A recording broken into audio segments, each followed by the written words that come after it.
Mga pagbabago dito sa Dubai ngayong 2024.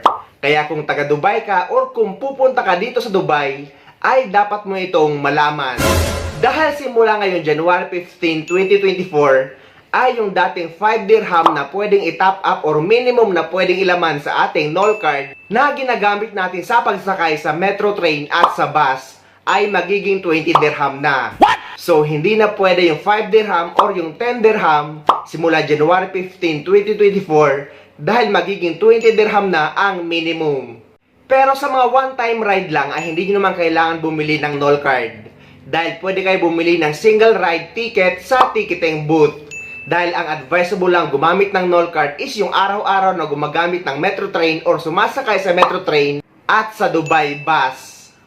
Pero guys, kung meron mga kayong mga expired Nol card at may laman pa ito, ay wag na wag nyo itong basta-basta lang itatapon.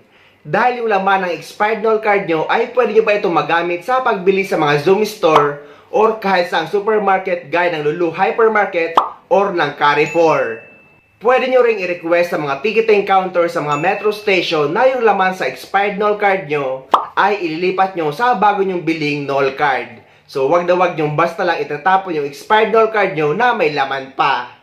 Puwera sa pagbabago sa Nol card guys, ay simula January 1, 2024, ay bana ang paggamit ng mga single-use plastic.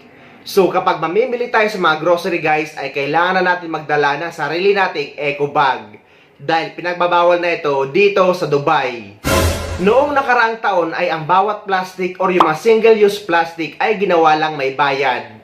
Pero ngayong 2024 na nagsimula noong January 1, ay ban na ito. So meaning guys ay hindi nyo na pwede or hindi na allowed gumamit ng single-use plastic kapag mamimili tayo sa grocery. Ang mga kumpanya or mga grocery na mapapatunayan na lumabag dito ay mapapatawan ng fine mula 200 dirham hanggang 2,000 dirham. At eto pa guys, there's more.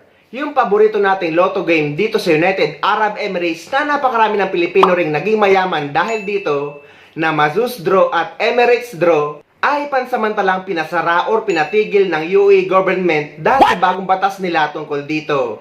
Pero may post ang Mazuz at ang Emirates Draw na babalik sila soon. So maghintay-hintay lang tayo guys. At sana wag na muna kayo magsasara dahil hindi pa ako nananalo. So ayun guys, sana may nakuha kayong idea at sana nakatulong ang video na ito sa inyo. At sa mga hindi pa dyan nakasubscribe sa channel ko, please don't forget to subscribe my YouTube channel and please click the notification bell para lagi kayo updated sa mga upcoming videos na gagawin ko tungkol sa mga updates sa ating mga OFW. Mula dito sa Dubai, maraming salamat. See you next time!